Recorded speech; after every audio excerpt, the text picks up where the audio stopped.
Écoute, merci beaucoup, madame.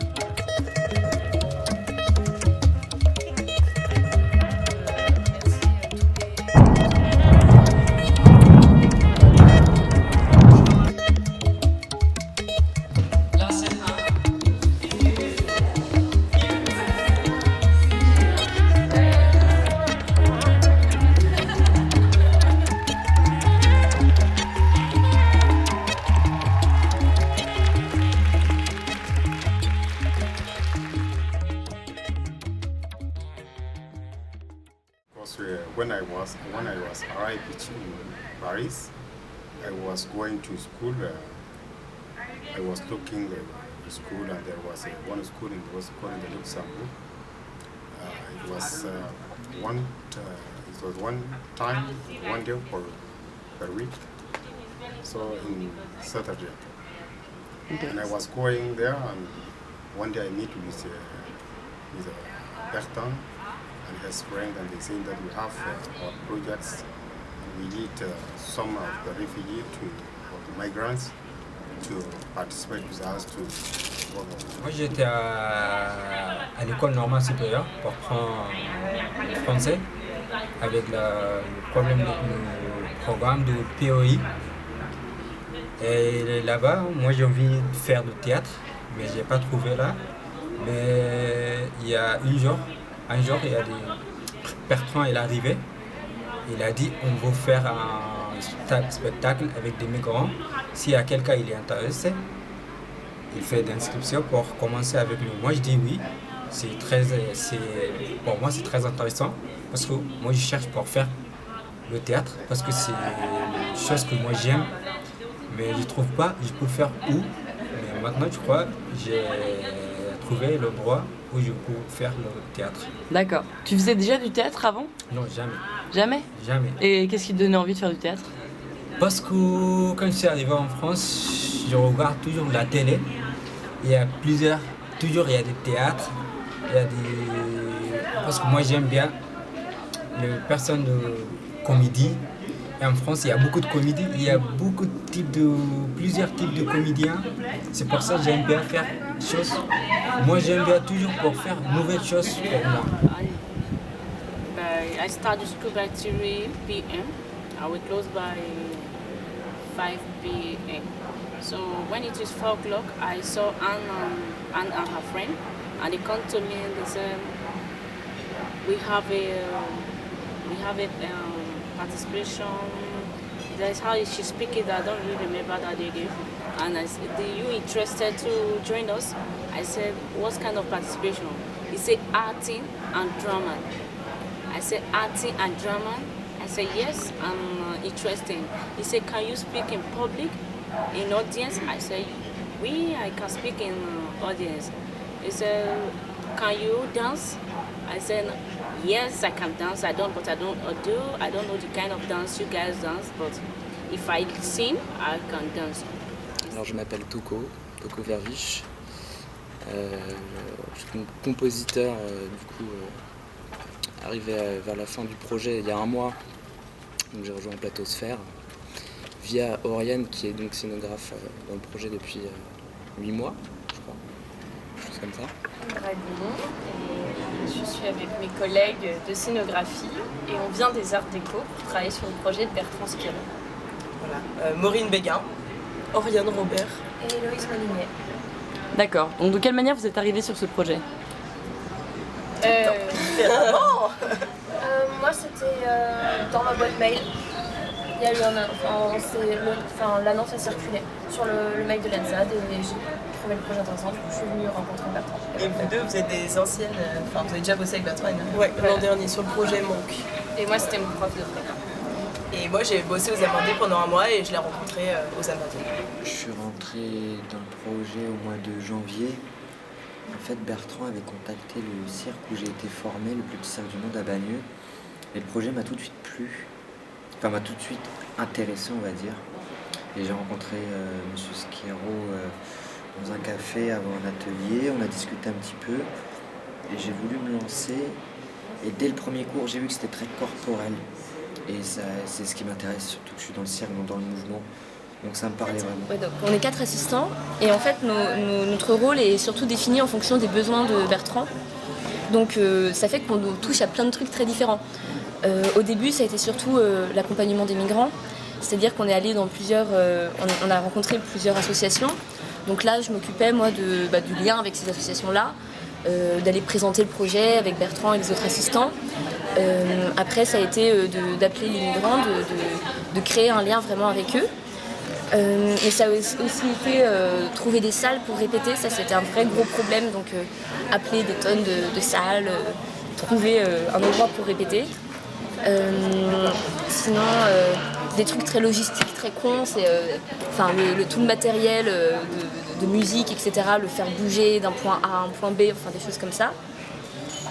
Sinon je m'occupe en fait on est en train de créer une sorte de partenariat avec Sciences Po.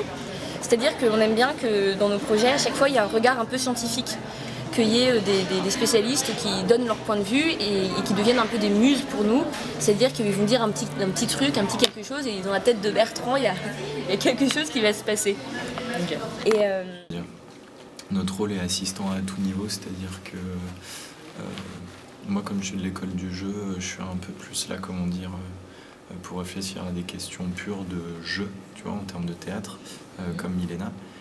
Et après, comme dit Bertrand, il y a tout le travail ingrat des assistants, c'est-à-dire de chercher des salles, d'appeler les gens, d'envoyer des mails, tous ces trucs un peu relous. Et puis après, nous, on est là aussi pour accompagner à la fois accompagner les élèves d'Hippocagne dans leur parcours de comédiens débutants. Les aider à faire tout cet apprentissage, tout ça, et puis en même temps, à intégrer les migrants, à leur faire aussi ce parcours en tant que débutant aussi dans le théâtre, et puis mettre en relation tout ça, faire émerger leur part de créativité. Et le travail en début d'année était plus, un travail de training pur de comédien, tu vois, apprendre à se détendre, apprendre à s'ouvrir, à ressentir des états, à être disponible sur le plateau. Et puis au fur et à mesure, ça s'oriente vraiment vers la création et vers, après la découverte de soi, s'offrir au public et puis aux autres et à l'espace.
I see the cheaters.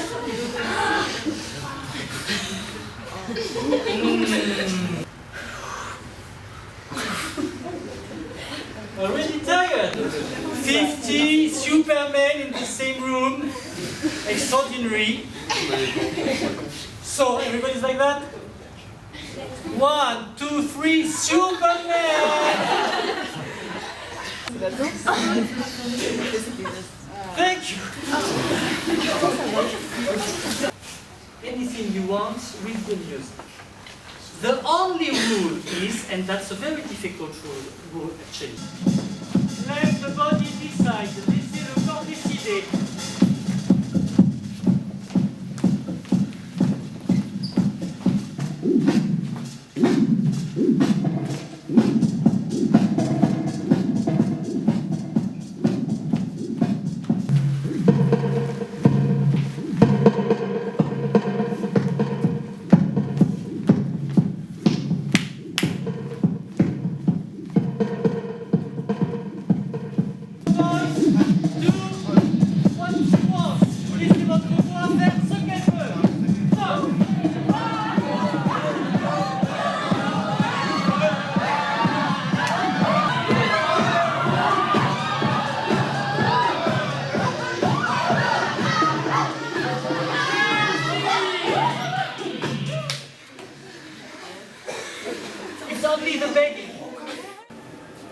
Cheminement personnel, déjà je pense que moi j'avais une expérience en conservatoire et déjà que ça commence par déconstruire ce que tu as appris de faux, parce que évidemment quand tu commences avec une méthode comme celle de Schiro dans le travail de théâtre, évidemment que tu as des bases parfois qu'il faut tout péter, donc ça prend du temps.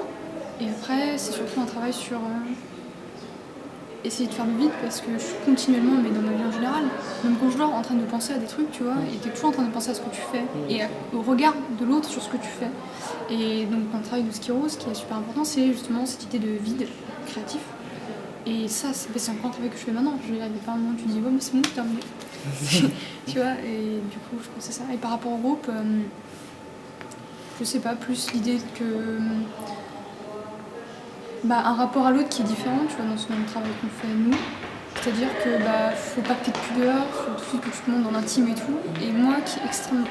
j'ai peur en général des émotions des autres quand elles s'expriment, genre quand Agnès elle se met à pleurer. Ça m'a vachement marqué ça, tu vois, j'ai l'impression de... Et voilà, c'est sur ce travail-là que je suis tombée.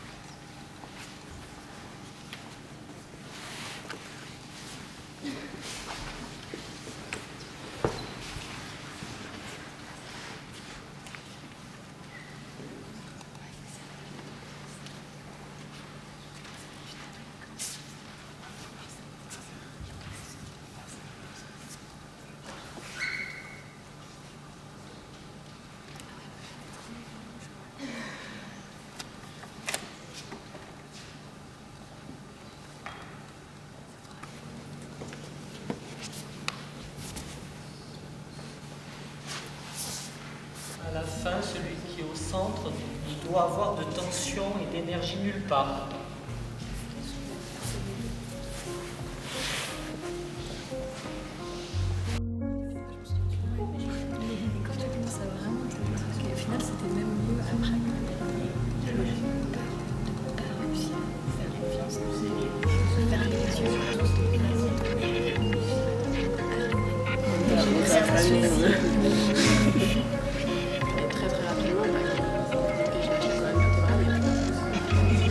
Parce qu'en même temps, on a ça, donc c'est beaucoup plus facile de le faire, mais c'est impressionnant que ça se passe bien.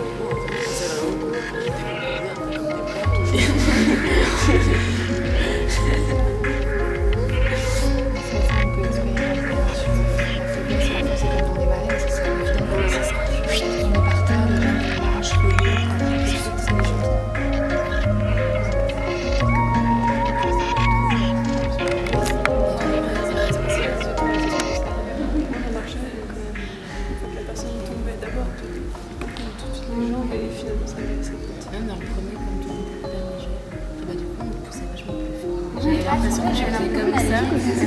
Attendez, je tourne.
J'ai un grand frère et une petite sœur. Et ma petite sœur était pour moi. Et j'ai vu mon grand frère qui avait sa chance avec moi. Moi, j'avais pas encore la mienne. C'était compliqué.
Donc, je m'appelle Bertrand Schiro, je suis professeur de théâtre au lycée Fénelon et donc je suis le metteur en scène de la compagnie Platosphère. J'avais deux envies. J'avais envie de faire un spectacle politique et j'avais envie de faire un travail sur l'écoute. Et le thème des migrants s'est un peu imposé comme remplissant les deux objectifs. Mon idée, c'était que je ne voulais pas faire comme d'autres spectacles qui parle des migrants, qui quelquefois parle pour les migrants, mais de faire un spectacle en les écoutant. Et c'est de là qu'est venue l'idée, non seulement de travailler avec eux, mais de leur confier une carte blanche et de faire tout le travail à partir de ce que eux ont envie de dire au public.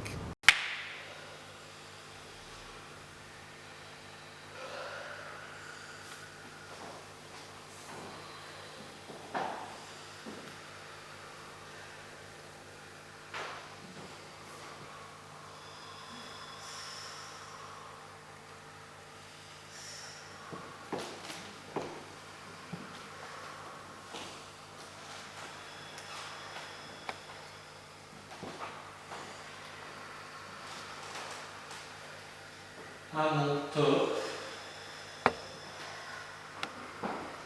vous redresserez progressivement pour méditer dans l'espace.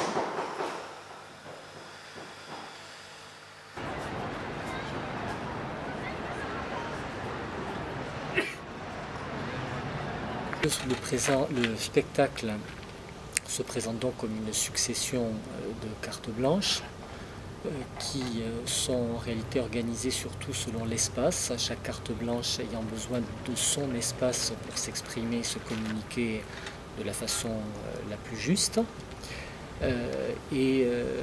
Donc en même temps on a, je crois, l'impression de cette carte blanche bien différente parce que marquée par la personnalité de leur auteur, et en même temps il y a des thèmes, des éléments qui quelquefois se font un peu écho, et j'espère que ces 7 cartes blanches et ces 7 personnalités de femmes et d'hommes qui se trouvent être des migrants avec toute leur individualité, toute leur personnalité, permettent quand même de tracer peut-être un petit peu une ébauche de ce que signifie être migrant en France aujourd'hui. D'accord. Donc le spectacle va commencer maintenant.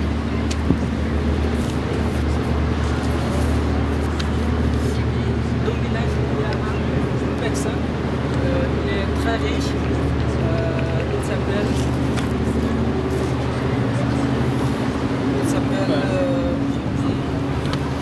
donc il est très riche, il est 12 amoureux,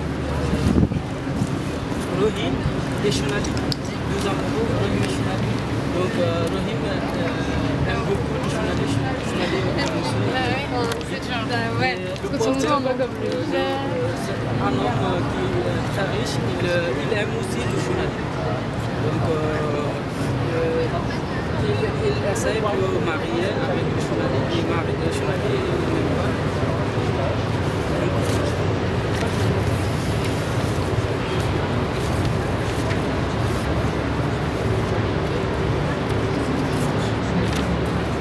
Le spectacle va commencer.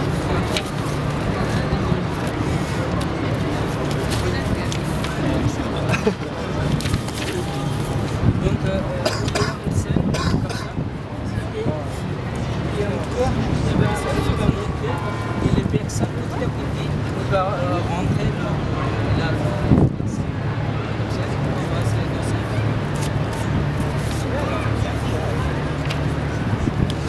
personne va rentrer et tout de suite les personnes vont rentrer comme ça et le corps va monter. Petit à petit, le corps va monter, le corps va monter, les personnes vont rentrer.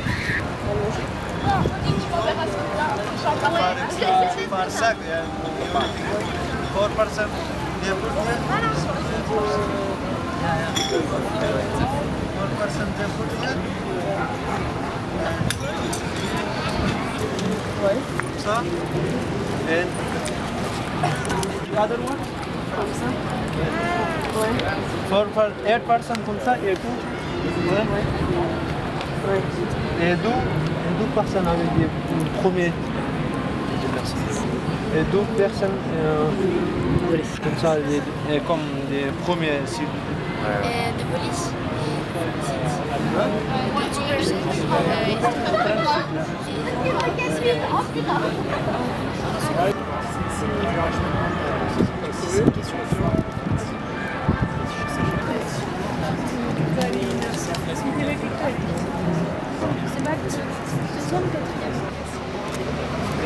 이제 수업도 하자 그런지. Du coup, en haut, on a le portrait du pharaon qui a écrit ce discours, et en dessous, l'écriture originale.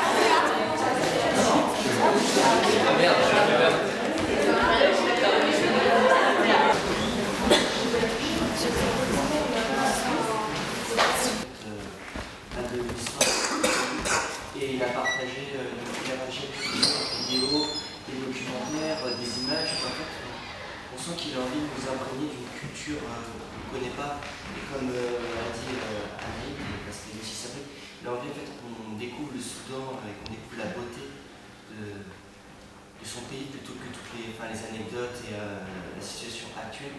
Et c'est ça que j'ai trouvé fort, c'est ce partage d'une culture qu'on ne connaît pas et qu'on découvre. Les Égyptiens ont détruit une grande partie de tout le patrimoine architectural de l'époque. Donc il reste des vestiges, mais une grande partie a été détruite justement par l'Égypte, alors que finalement le Soudan a apporté ça à l'Égypte. Il y a juste une dernière chose aussi que j'aimerais dire, c'est que Sabri avant il habitait juste à côté de Karma, qui est justement la capitale ancestrale du Soudan. Donc ça veut dire que ce paysage très antique, c'est aussi très familier, parce que il y a des ruines, il y a des antiquités, vraiment un paysage habituel. Et c'est une histoire qui est enseignée et qui est très connue au Soudan, et justement il me disait que s'il voulait le montrer aux Français, c'est parce que c'était absolument pas connu ailleurs qu'au Soudan, alors qu'au Soudan, on vit tous les jours avec ces vestiges-là, on l'apprend dès qu'on est enfant, et voilà, et on n'en parle pas dans le reste du monde. Quand il habitait au Soudan, son été, son village, c'était d'extraire l'or de mine, d'une certaine souche. Et je ne sais pas tout compris exactement, mais qu'à l'arrivée d'un nouveau gouvernement, ce gouvernement avait débarqué un jour dans le village avec des armes et avait chassé tous les gens qui travaillaient là pour s'accaparer ces richesses. Et donc, tu me diras si c'est ça, mais je pense que tout ça, même si ça me paraît très loin, ça doit être extrêmement concret pour lui parce que c'était son métier. Et donc, il m'a dit aussi qu'on ne savait plus l'ignorer aujourd'hui, mais que le Soudan était vraiment une source d'énormément de richesses. Il a parlé d'uranium, d'or, tout ça. Et donc, je pense qu'il remonte très loin, mais en fait, c'est extrêmement. C'était quotidien pour lui de voir cette richesse.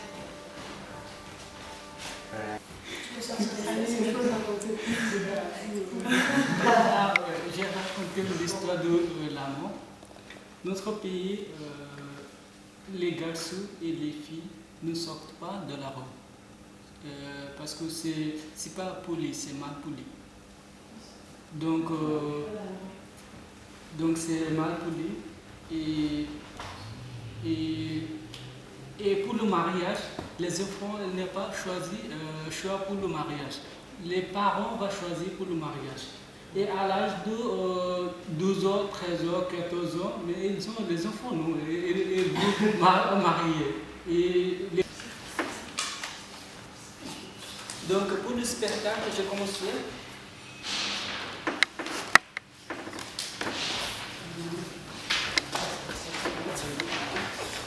Donc, il y a une scène dans le réseau. Tu as déjà décidé le spectacle?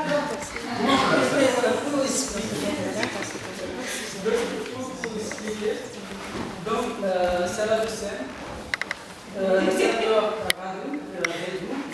Et on passe sur le scène. Donc, et une personne va venir, derrière une autre personne, derrière une autre personne, donc il va faire une cercle. Donc il va faire musique, comme Aram Barambo, Boum Barambo, Aram Barambo, Boum Barambo, petit à petit. Il me disait, oui, on sait que c'est des conflits qui sont politiques. Il me disait, mais nous, la politique, moi je ne sais pas ce que c'est la politique. Enfin, on ne sait pas ce que c'est la politique, on ne sait pas le gouvernement, qui c'est, les soldats qui sont envoyés, est-ce que c'est des soldats du gouvernement, les avions, ils sont à qui, et on ne sait pas qui est contre qui, mais le résultat, c'est qu'il y a des femmes et des enfants qui sont sur les routes, et des maris qu'on ne voit plus jamais, des personnes qui disparaissent. Et cette espèce de situation de... on parle beaucoup, il disait, on parle beaucoup de conflits entre ethnies, il y avait beaucoup de choses entre les ethnies, mais que même eux, ils ne savaient pas ce que c'était, ils ne comprenaient pas ce que le gouvernement voulait, les actions, de qui elles étaient. Et en fait, donc il nous disait, je veux expliquer tout ça, mais je pense qu'au final, il y a un double problème qui est celui à la fois de la langue, où il dit j'ai envie de l'expliquer en français, mais la langue ne parle pas assez bien. Et aussi le problème de je veux l'expliquer, mais même nous, la population, on ne sait pas. Mais ouais, c'est ça en fait.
que j'examine vraiment attentivement,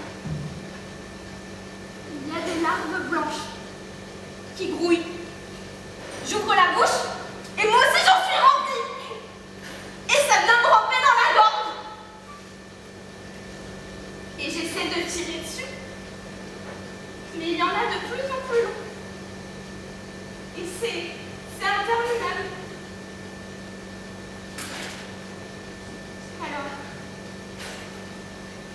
Alors j'appelle. Et je fais comme s'il n'y avait rien.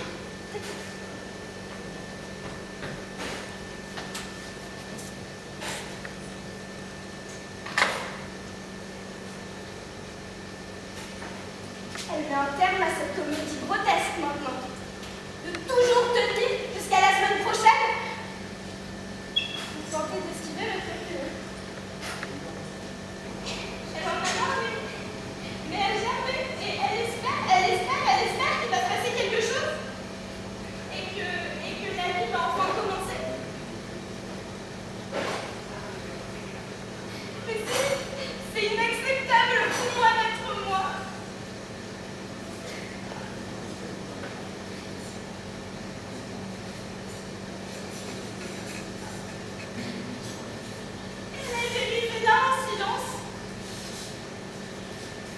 Sous mes yeux, jusqu'à l'incontrôlable.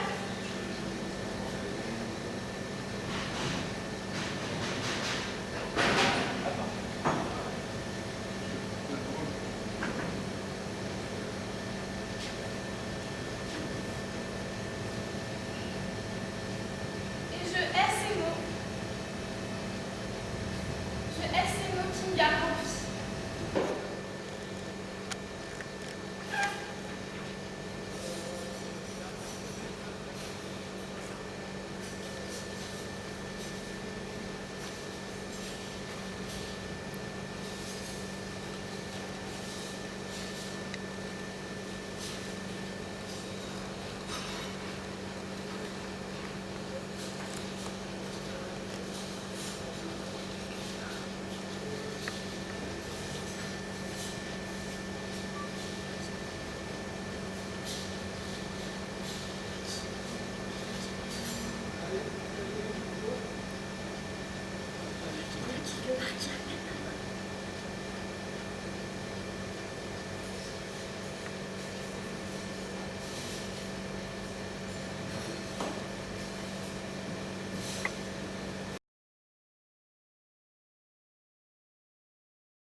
Alors, la première carte blanche, c'est une carte blanche sur le contact qui nous a été demandée par Alam, et c'est une carte blanche qui permet de réfléchir à partir de son expérience de migrant débarquant en France sur ce que signifie prendre contact, garder contact, avoir un contact avec quelqu'un, et qui nous permet par une occasion de créer le contact avec notre public.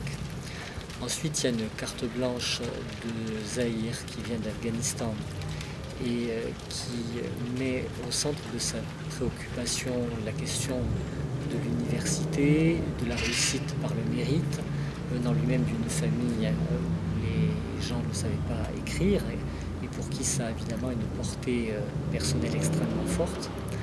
Et c'est une carte blanche qui raconte son parcours du combattant. Mais sur ce thème qui est un peu difficile, Zahir lui-même nous a dit qu'il ne voulait pas qu'on fasse une carte blanche triste. Il nous a dit « Dans ma vie, j'ai trop pleuré » et quand un peu les hasards du travail ont mis les clowns dans le travail, eh bien lui-même était très heureux d'être accompagné dans les clowns dans le récit de son histoire un peu frustrante et un peu difficile. La carte blanche suivante, c'est celle de Rajib. On va le voir, certains migrants parlent de leur passé, lui il est plutôt tourné vers un projet, très sensible à la condition des personnes âgées du Bangladesh en particulier, mais de tout pays en général. Il souhaite faire un dessin animé pour sensibiliser sur cette question-là, ce qui est un très beau projet, évidemment. C'est quelqu'un qui a un très joli dessinateur.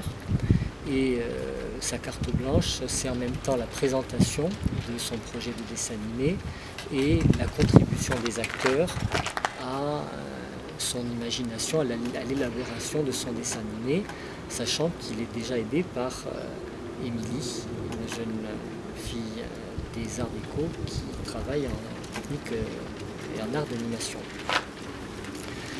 La carte blanche suivante, c'est celle de Nassir, qui lui nous a tout de suite dit vouloir travailler sur la liberté. La différence entre la liberté dans son pays d'origine, le Soudan, et la liberté en France, en disant des choses très belles, très intéressantes, sur la difficulté d'être libre, sur l'apprentissage de la liberté, et sa carte blanche gravite autour de ça. Elle se constitue d'un poème qu'il dit dans sa langue et que nous avons essayé de traduire en français, et puis après d'un poème corporel qui prolonge le poème texte. Ensuite, il y a la carte blanche de Sabri, qui est une carte blanche qui met en rapport deux choses qui peuvent paraître différentes, mais qui sont en réalité très proches et très liées pour lui. D'une part, la volonté de faire connaître au public français la civilisation des pharaons noirs du Soudan, et de l'autre, la leçon de vie qu'il tire de ses expériences très difficiles de migrant, et notamment du fait qu'il a été confronté à la mort. Et c'est quelqu'un de merveilleux qui a tiré une sagesse, une force de vie de ces épreuves très redoutables. Et en fait, il fait un rapport entre les deux, entre le temps long et de la stabilité de l'empire pharaonique, et puis la fragilité, la fugacité de la précarité de sa propre existence. Et il y a deux pans qui se tressent, qui se font écho dans cette carte blanche, donnant quelque chose de très singulier. La carte blanche suivante, c'est celle de Gloria, qui elle nous a demandé de compter collectivement et à sa place un récit que sa grand-mère nigériane lui avait elle-même raconté quand elle était enfant, et qui pour elle est source de plaisir et riche de signification. Elle avait très envie de partager ce conte avec le public français. Et nous finissons par la carte blanche de Dandori, lui aussi un jeune homme qui vient du Soudan et qui a vécu la traversée particulièrement terrible du Soudan, entre le Soudan et le Tchad, au Darfour, où les Soudanais qui essaient de fuir la guerre du Darfour sont soumis à la menace de miliciens terribles qu'on appelle les Janjaweed. Et face à cette expérience qui est très éloignée évidemment de la nôtre, on s'est dit que nous ne pourrions pas montrer cette traversée-là parce que ce serait faire comme si nous la connaissions, mais qu'en même temps on ne pouvait pas rester à distance de ça en disant puisque je ne peux pas connaître ni comprendre, eh bien je dis rien. Et l'idée c'est qu'on essaie par l'écoute de Dandori, par des improvisations, essayer d'approcher pour comprendre un petit quelque chose de cette expérience extrêmement cruciale dans son propre parcours.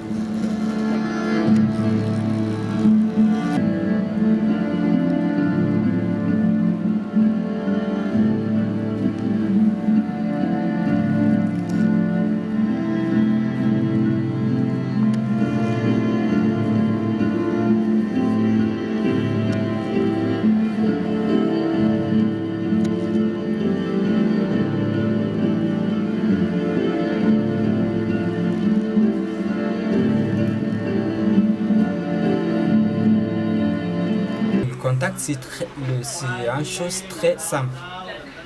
C'est juste contact en direct. D'accord.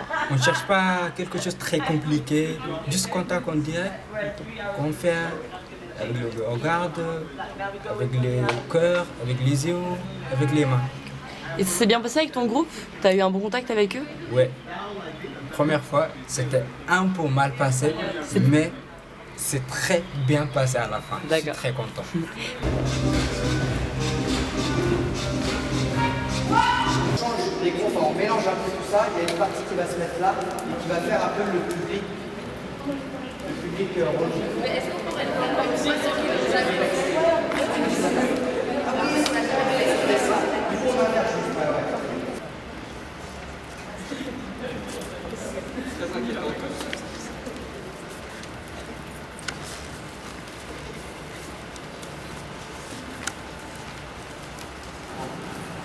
Ouais, mais un mec, il a Si tu tires vers le bras et que ta main elle est là, tu vois,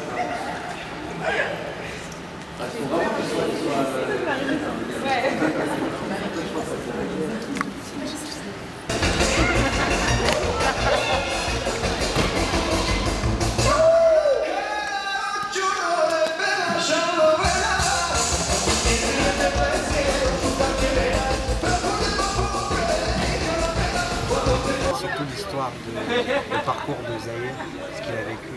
Son rapport à l'éducation. C'est-à-dire qu'il était très bon élève quand il était à l'école, sauf qu'à cause de problèmes familiaux et d'argent, il n'a pas pu aller à l'université et après il a été obligé de partir. Et là maintenant il a des problèmes pour continuer ses études vu qu'il n'a pas son diplôme. La difficulté aussi, c'est que c'est vrai que le clown, des fois on veut aller loin dans l'humour, mais il ne faut pas oublier que le message de Zahir est important. Il faut trouver le juste milieu. Il ne faut pas aller trop loin dans l'humour. Comme tu as dit, il faut garder l'écoute avec l'histoire de Zahir. Bah, par exemple, l'histoire de la voiture, c'est le premier truc qu'on a trouvé intéressant dans tout le récit que Zahir nous a fait, c'est qu'il y a un moment où il a traversé l'Iran à 14 dans une voiture. Donc 2 personnes devant, 8 personnes sur la plage arrière et 4 personnes dans le coffre. Et donc c'est pour ça au début on voulait se dire on va essayer de montrer aux gens comment on est à 14 dans une voiture. Puis après avec les clowns on s'est dit qu'en fait ce serait très déplacé parce que ça tournerait à la légère le truc et que ce serait pas approprié. Pour le coup on a gardé la voiture mais on a abandonné cette piste là parce que c'est autre chose qu'il y a à chercher avec le clown.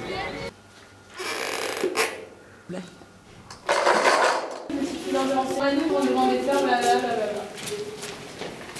Lumière basse progressivement. Celle de Rajib, ce sera sous forme d'une répétition et c'est pour présenter son dessin animé. Et donc on fait une séance de travail pour aider les dessinateurs à trouver les mouvements pour le dessin animé. Du contre.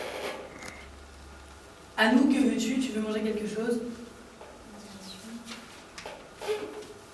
Tiens, je t'ai apporté quelque chose. Texte projeté. Laisse-moi voir ta jambe. Texte projeté. Je vais te soigner. Volonté de changer les mentalités, mais que ce soit en France ou au Bangladesh, il veut changer les mentalités dans les 2 pays.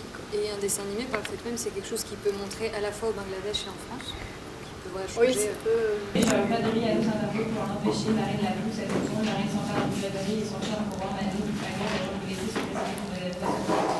On a su que son Manu qui a peur, elle nous fait.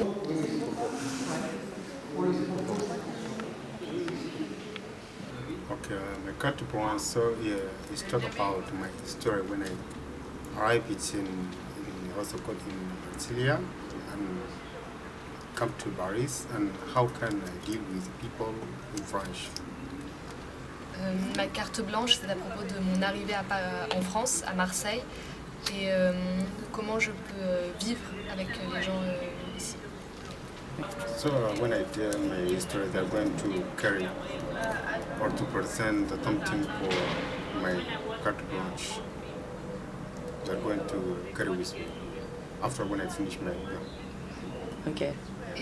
Et les comédiens, après que je vais avoir fini de dire ce poème, vont m'aider à porter cette carte blanche et ce projet.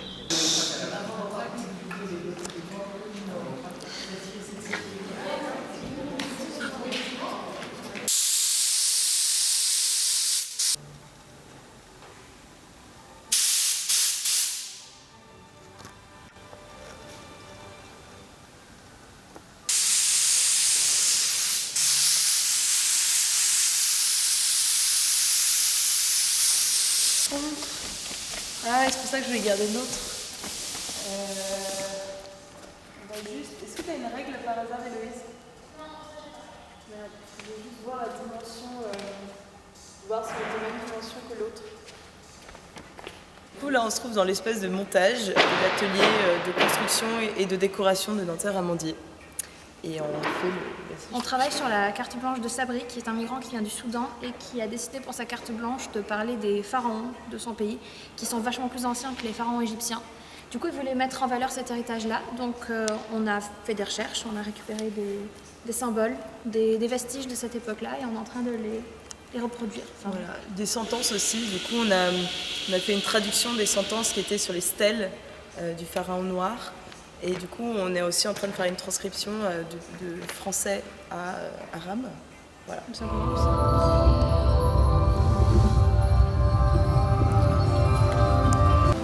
والبركان في منطقة كوش أيضا تحديد منطقة مروي كنداكات حكم منهم الكنداك الأماني. La plus éminente dans la dynastie de Koch, Amani, régna sur la province de Marawi.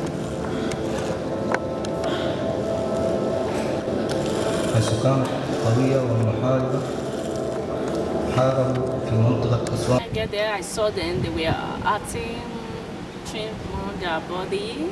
I sit down, I watch them.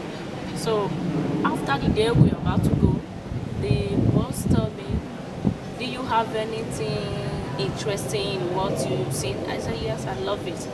It's okay, do you have a story between you that you want to tell us about your place? I said, but yes, I have a lot of things to tell you guys about my place. He said, okay. So I said, is it for acting or for drama? He said, yes. Then we did talk about it that very day. I left 3 days back. I come back to the theater where the classes. So they all sit down in the cycle. So they called me. Why do you want, you said you have a story for us. I said that I write a drama. They said no, they don't want something existing before. They want something created by themselves. I said, okay, there is no problem. I showed the drama and I said, I have a story. But it's a story for my grandmother. I don't know if you guys will be very interested about it. It's years back. They said, okay, let us hear about the story. So I told them my story. Les anciens donc faisaient la loi. Ils priaient la jeunesse. Les vêtements étaient austères. On n'avait pas le droit de montrer son corps, ne serait-ce qu'une seule parcelle. La magie y était bannie.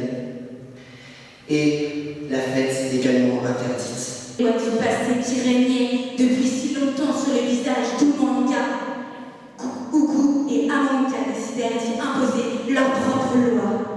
Elles y créèrent alors un désordre digne du plus grand des désordres qu'un village tel qu'Oumanga aurait pu en hériter après des siècles et des siècles de tradition. Les dieux du village, qui étaient satisfaits de voir la paix régner pendant des générations, étaient en colère contre cette perturbation. Pourquoi bafouer ses principes? Tout cela, bafouer ses principes pour renverser des femmes, 2 femmes qui bafouent ses propres principes. Non. Pourquoi?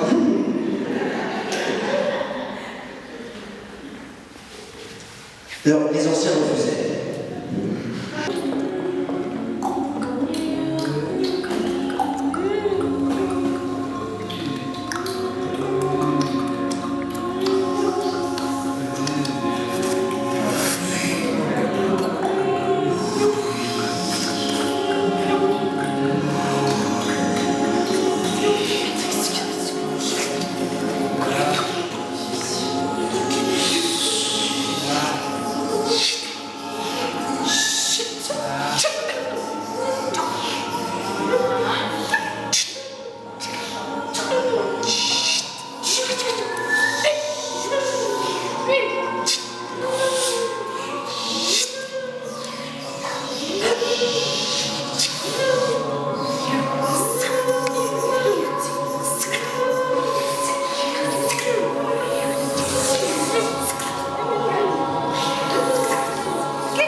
spectacle dans lequel on a demandé à plusieurs migrants ce qu'ils voulaient montrer à un public français. Chacun a eu une réponse très différente. On a tiré des cartes blanches. La première carte blanche que vous allez voir, c'est celle d'Alam, qui veut vous parler du contact. Bonjour. J'ai envie de parler du contact ce soir, parce que le contact, c'est la chose de très importante pour moi. Quand je suis arrivé en France, je ne parle pas français du tout. C'est pour ça que j'ai utilisé beaucoup de choses pour contacter avec les autres. J'ai utilisé un contact avec les mains, contact avec les yeux, contact avec le cœur et contact avec les danses.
Je vais vous raconter une histoire qui est très importante pour moi.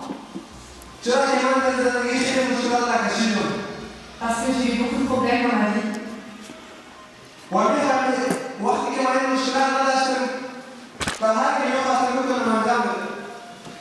Et à cause de ces problèmes, je n'ai pas pu faire ce que je voulais faire.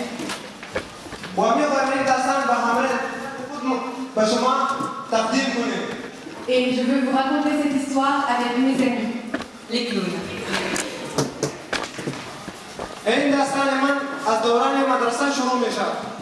Mon histoire commence à l'école. Dans sa région, les talibans sont présents. De temps en temps, ils viennent mettre une bombe dans l'école, la nuit, et ils la font exploser le lendemain matin. Parfois, certains enfants furent blessés, et d'autres même moururent.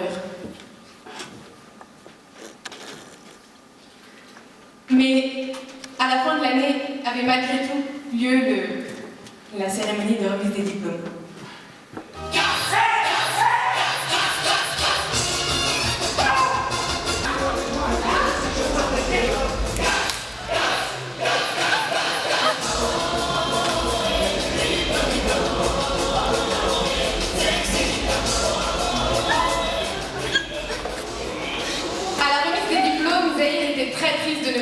Son nom au palmarès.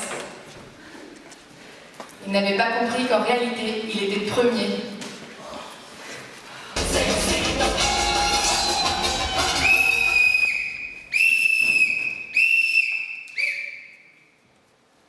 Mais l'université lui réclame des frais d'inscription élevés que Zahir ne peut pas payer.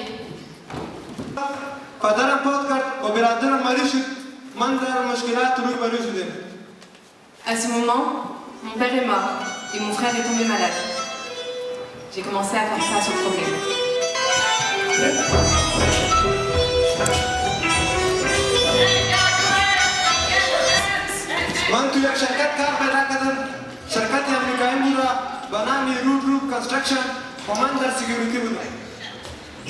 J'ai alors trouvé un job de vigile dans une société américaine, Road and Roof Construction.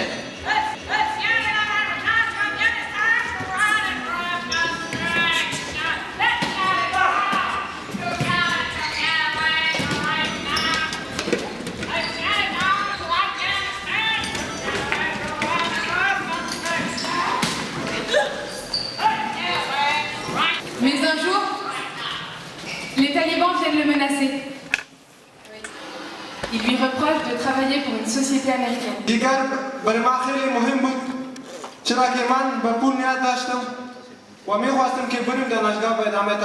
Ce travail était très important pour moi parce que je n'avais pas d'argent et il fallait que j'aille à l'université pour continuer mes études. Zahir a beau protester, les talibans ne l'oublient pas. Ils reviennent le menacer, cette fois même de le tuer. Zahir doit fuir. Et dans l'urgence, il n'a même pas le temps d'aller retirer son diplôme du bac. Zahir va alors entamer un très long voyage jusqu'en Europe, parfois à plus de 14 dans une même voiture.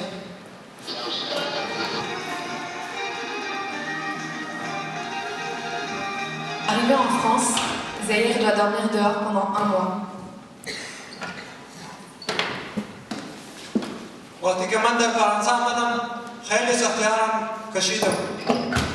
Quand je suis arrivée en France, ma situation était très difficile.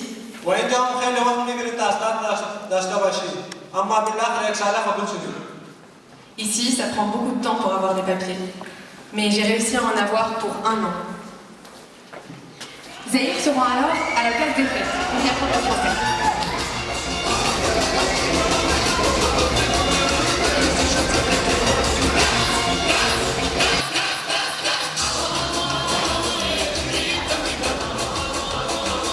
Il y rencontre Anne, une Française qui fait du théâtre.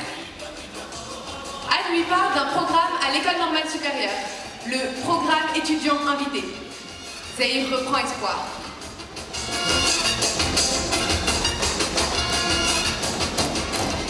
Aujourd'hui, ma vie est très difficile parce que je ne peux pas aller à l'université et je travaille beaucoup.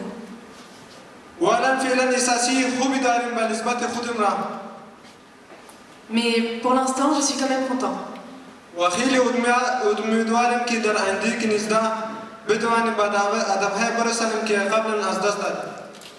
Et j'espère vraiment pouvoir rattraper un jour ce que je n'ai pas encore pu faire.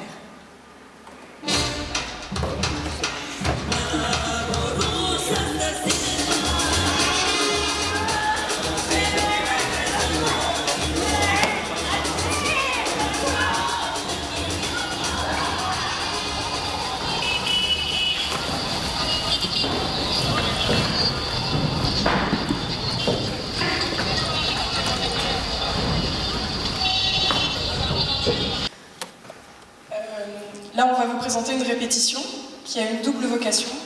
D'une part, ça va vous permettre de vous faire une idée de ce que pourra être le dessin animé. Donc vous allez voir des images, des émojis d'animation. Et d'autre part, nous, en tant qu'acteurs, on est là pour être une source d'inspiration pour Rajib et Émilie. On est du matériel en termes de mouvements, de personnages, d'images. Voilà.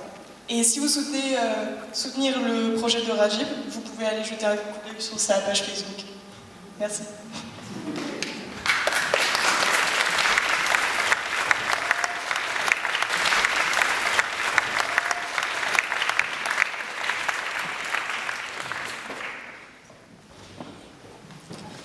La scène 1, plan 1, extérieur jour, après-midi, au Bangladesh. Il faudrait qu'il se passe des trucs au premier plan.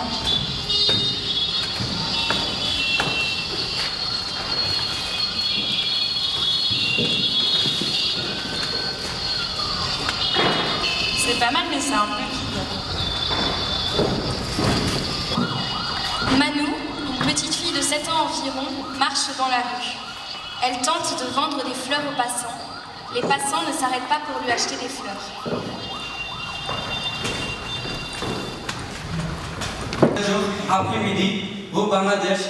Qui vient à nous, Manou? Le décor. C'est parti. Tu veux jouer avec moi? D'accord. J'arrête les fleurs pour un moment. Plan 1, extérieur jour, après-midi, parc.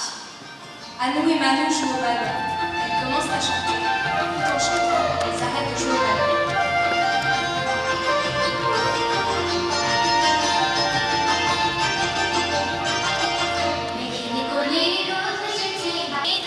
Combien d'enfants tu auras quand tu seras grande? Moi? J'en veux 2. Et moi un seul. Mais je l'aimerais beaucoup. Et nos enfants joueront ensemble.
Cush était le petit-fils de Noé, et ses successeurs descendent de sa lignée.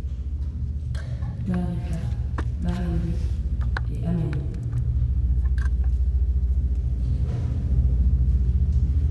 وتوجد أهرامات ومعابد في السودان شاهدة على تلك الحضارة مدفون فيها الملوك وعائلاتهم، وفي إحدى الصخور يوجد منحوت نص من مسار الدستور في ذلك الزمن للملك خليل. Vestiges de l'époque pharaonique, plus de 140 pyramides ont été découvertes dans la province de Marawi. Les pharaons et leurs familles y étaient enterrés. Dans celle de Cagnotte sont inscrites des sentences fondatrices.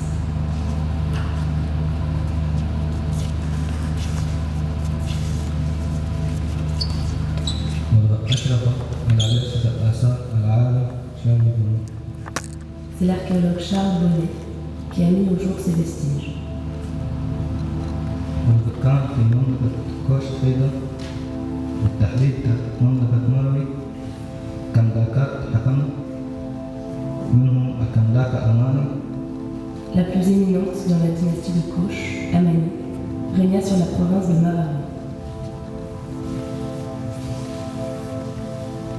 حيث كانت قوية ومحاربة حاربوا في منطقة أسوان ضد الروم الذين كانوا يحكمون في مصر وانتصرت عليهم، وهي بمثابة وجه إداري بحكم المرأة منذ القدم ومشاركتها في السلطة. Cette reine guerrière repoussa les Romains qui gouvernaient l'Égypte à la bataille d'Aswan.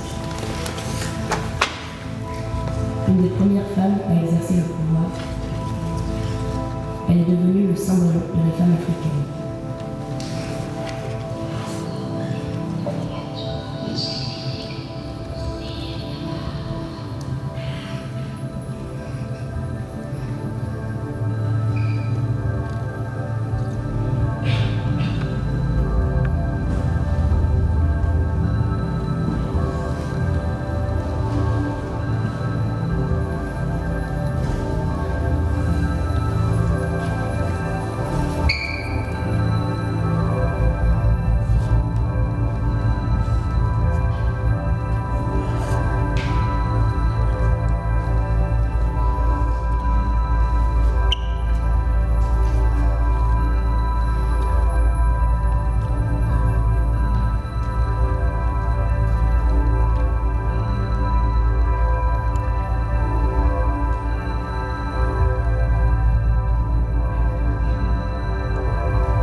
لقد واجهتني مخاطر كثيرة في حياتي في الطبيعة ومن الناس، لكن هذه الصعوبات تخطيتها، وبفضل هذه التجارب التي خضتها أصبحت شخصا آخر.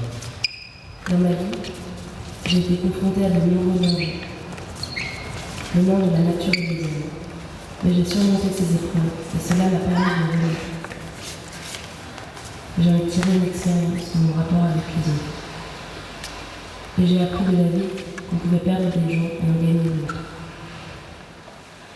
Certains m'ont fait du mal, j'en ai fait aussi. Et de tout cela, j'ai tiré le secret de la vie.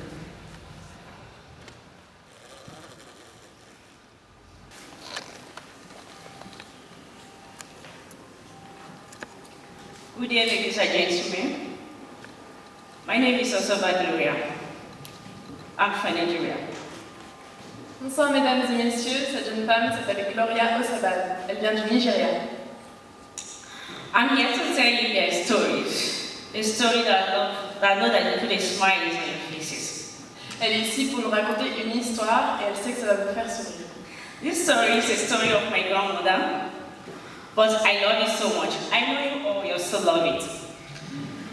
This story is a story about a village, and this village is called Umonga. C'est une histoire que sa grand-mère lui a racontée et qu'elle adore. Elle sait que vous l'adorerez aussi.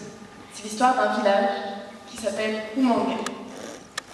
In this village of Umonga, they have laws. Their law, they make peace, they don't fight. C'est la paix. Ils ne se battent pas. Just a second, Gloria. I'm sorry, I'm a bit slow, I get it. I can share.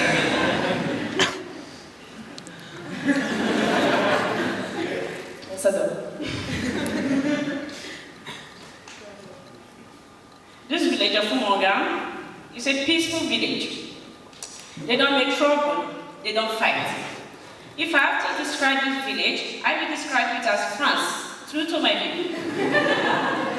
Ce village si paisible et harmonieux, si elle devait le décrire, ce serait la France. They make peace, they love their self. They don't serve God, but they serve image. En fait, ils vivent à l'image des dieux. C'est pas vraiment des divinités auxquelles ils croient vraiment, c'est plus une image, un esprit. My grandmother told me that this village is so quiet, like cold water in the fridge, and that pleased me. Et la grand-mère de Gloria disait, ce village est paisible comme de l'eau dans le frigo, et ça a beaucoup fait rire Gloria. And I said, how can it be possible for people to be cold as water in the fridge? She said, that is why she said this village is very peaceful, they don't fight, they don't make trouble. Et donc, c'est tout simplement parce que c'est la paix complète. C'est tout. C'est la paix. And she said, yes, come that two guests fly from another village, down to this village, and she called those two guests flies. Mais un jour, il y a deux femmes qui viennent d'un autre village, des espèces de mouches, sa grand-mère les appelle des mouches comme ça qui viennent d'autre part. And she said when they come to this village, they make a friend in the village, and they were causing trouble, causing nuisance, and breaking laws of the village, and which the image did not want. Et ces deux femmes, quand elles arrivent, elles brisent les lois, elles sèment le trouble, et les dieux ne sont pas trop d'accord avec ça. Ce sont les collègues de Gloria Platosphère qui vont vous raconter l'histoire. Merci beaucoup, bonne soirée. Il était une fois un village pieux et conservateur du nom d'Umanga. Situé dans un pays lointain, était entouré par un épais désert, et le village suivait ses propres lois, des lois strictes. On ne pouvait pas s'habiller comme on le voulait, et la peau des habitants disparaissait sous d'amples vêtements, des vêtements de couleurs austères, grises. Là-bas au Manga, on ne faisait pas la fête. Là-bas au Manga, il n'y avait pas de magie. Le village avait un fonctionnement précis. Les anciens dirigeaient ce village et y veillaient à la transmission et au respect des lois, des coutumes qui étaient millénaires, ancestrales, qui provenaient des dieux eux-mêmes, notamment de l'esprit de la rivière, la divinité protectrice d'Umanga. À Umanga, il faisait donc bon vivre. C'est un lieu paisible, où régnait la hiérarchie et l'ordre, où cet équilibre était fragile. Un jour, deux femmes, Charma et Ugu, deux femmes qui provenaient d'un autre village, un village aux mœurs bien différentes, arrivèrent à Umanga. Charma et Ugu étaient venus à Umanga pour rendre visite à leurs amis. Mais leur arrivée dans le village ne passa pas inaperçue. Ugu et Charma se mettent à danser. On n'avait jamais vu ça au village. Les jeunes d'Umanga, voyant Charma et Ugu danser si bien, se mettent eux aussi à leur tour à danser. Et après avoir dansé, les jeunes d'Umanga se mettent à boire. Et une fois qu'ils se sont enivrés, les jeunes Tumanga se mettent à fumer. Et après avoir fumé, ils s'en vont, ces jeunes. La peur commence à s'installer dans le village. Les deux femmes ont tout pouvoir sur les jeunes, les anciens ne maîtrisent plus rien. L'incertitude s'installe pour l'avenir du village. À qui demander de l'aide pour rétablir la paix et l'harmonie d'auparavant? Que faut-il faire? Faut-il tuer les deux femmes? Faut-il les chasser? On décide tout d'abord de les faire venir, de les accuser, de confronter la source de tous leurs problèmes. Lorsqu'elles apprennent la nouvelle, Sharma et Ugu répliquent pleines de haine et de fierté qu'elles sont des femmes libres, qu'elles feront ce que bon leur semble, qu'elles ne font rien d'autre qu'apporter un peu de joie et de liberté à la jeunesse du village. Pour se venger, elles décident de rester et jouent des tours avec leur magie aux anciens. Ils décident de consulter l'oracle du village. C'est un spectre, une ancienne villageoise qui rôde dans le désert depuis la nuit des temps. Elle les intimide un peu, mais ils y vont. Vous avez bafoué la loi des dieux, dit-elle. Mais il vous donne une dernière chance. Pour combattre ces deux femmes, vous aurez besoin de pouvoirs magiques. Restez toujours ensemble. Ça, c'est la mise en garde de l'oracle du village de Sharma et Ugu. En effet, elles aussi, elles possèdent des pouvoirs magiques. Mais à la différence des anciens Tumanga, elles, ces pouvoirs, elles les ont reçus ensemble, si bien que leur force réside dans leur union. Or, en arrivant au manga, les deux femmes ont emporté avec elles un élan de liberté et, sans surprise, Sharma, si volatile, s'était prise d'un homme du village. Elle décide d'aller lui rendre visite, mais pour la première fois, elle est seule. Les anciens, eux, n'ont pas manqué une seule miette de cette si brève histoire et ils l'attendent déjà au coin de la rue. Juste là. Ils n'ont pas même recours à leur nouveau pouvoir magique. En vérité, ils n'ont qu'à se saisir de sa gorge et ils l'étranglent.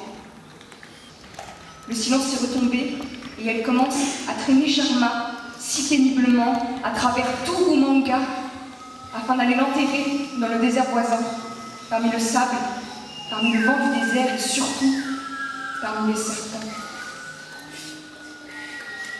Oui, seule. Elle a perdu Sharma, elle a perdu ses pouvoirs. Elle décide donc de rentrer dans son village. Mais elle n'est pas abattue. Non, non, elle va voir Amanka, sa meilleure amie, qui a elle aussi des pouvoirs magiques. Et toutes les deux, elles commencent à préparer leur vengeance. Alors au manga, la vie a peu à peu pris son cours, lorsqu'un jour, sur la grande place du village, dans un nuage de fumée, Ugu et Amanka apparaissent. Et elles appellent tous les anciens à venir les défier. Dans les yeux des deux jeunes femmes, des flammes, un brasier souligné par le charbon sous leurs yeux. Elles ont cette rage, cette haine, cette soif de vengeance. Et toutes les deux, elles déferlent leur pouvoir sur les anciens. La bataille est courte, mais terrible. Les villageois ont oublié de vénérer les dieux.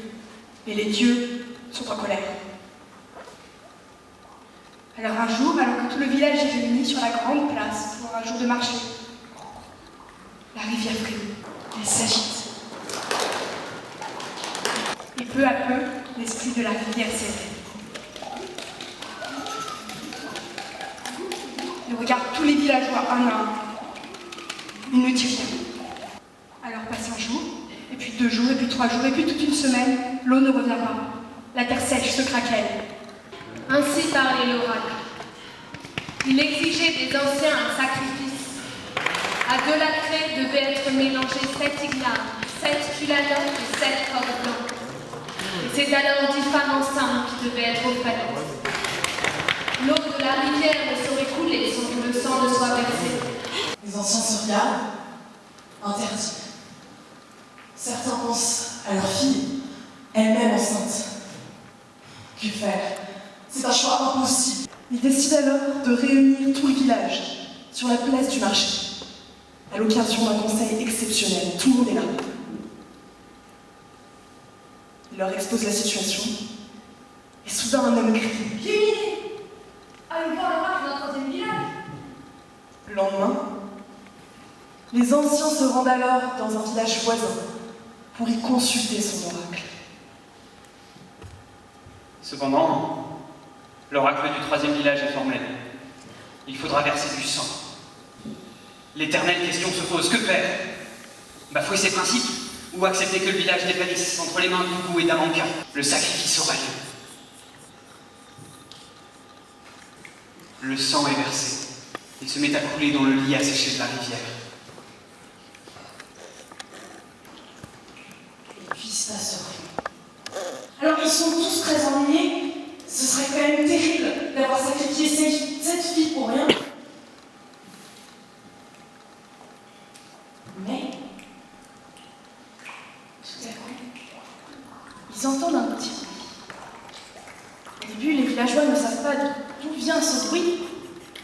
Puis peu à peu, ils réalisent que c'est celui qui fait un petit filet d'eau qui s'est mis à couler sur le sol blanc et craquelé de la rivière asséchée. Et ce filet, peu à peu, grossit et grossit. Devient un ruisseau avec des torrents. Et peu à peu, ce sont des geysers qui sortent du sol. Et le lit de la rivière est débordé. L'eau abreuve les champs aux alentours qui redeviennent verts. Ubu et Amanka ont toutes les deux perdu leur pouvoir magique. Alors elles sont complètement inoffensives, obligées de retourner dans leur propre village et de laisser enfin Umanga en paix. Alors, la nuit venue, une énorme fête se prépare sur la place du marché. Mais une fête comme on n'en a jamais vu à Umanga. Parce qu'avant, vous vous souvenez, on ne faisait pas de fête. Mais là, c'est vraiment une occasion très très exceptionnelle.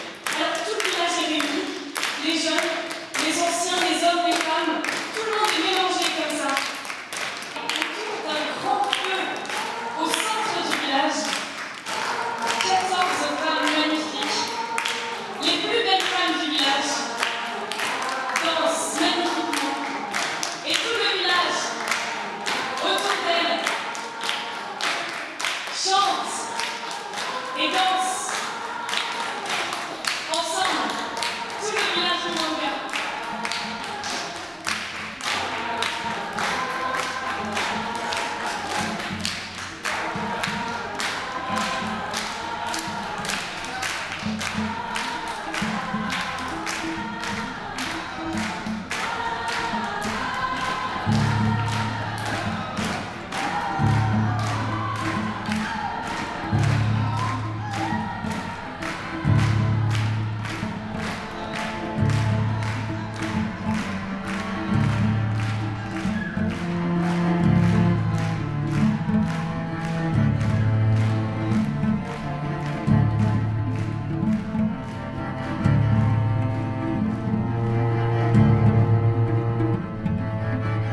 Merci.